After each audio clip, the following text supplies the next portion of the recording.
Så der må jo være 6 dage og 3 måneder til. Jeg hedder Jakob, og jeg er stifter af virksomheden Neurone.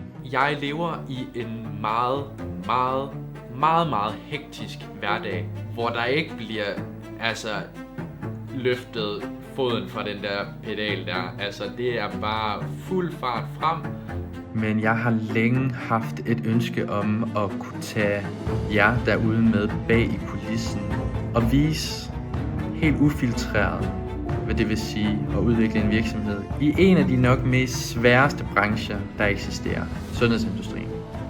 Samtidig med at jeg selvfølgelig passer på mig selv efter bedste evne, sørger for at få sovet og få spist og været sammen med mine venner og familie osv. Jeg sidder nu her og spiser min frokost. Det var et fantastisk mad. Det var lidt stærkt det mad her. Vi fik snakket frem og tilbage, og der blev delt tanker og holdninger og input og feedback. Det er så fordi det her mad det er lidt stærkt. Det er så ikke fordi jeg græder. At drive startup, det er jo ligesom at lægge skinner, imens man kører.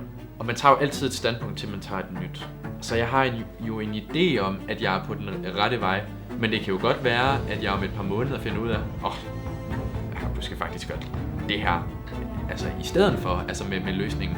Det er jo en helt konkret deadline, som vi arbejder hen imod 30.6., hvor vi skal have designet, udviklet, testet og lanceret løsningen i samarbejde med Sjællands Universitetshospital.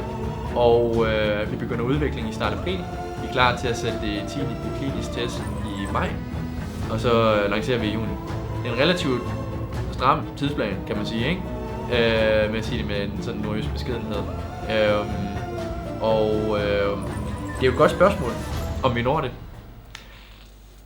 Når jeg sidder her, så vil jeg da sige, at der er en sandsynlighed for, at vi bliver jævnt tidspresset. Men jeg tror lidt, det handler om bare at sige, det kan godt være, at det virker temmelig uopnåeligt. Men jeg har prøvet før at nå det uopnåelige. Så må det ikke, at det godt kan lade sig gøre.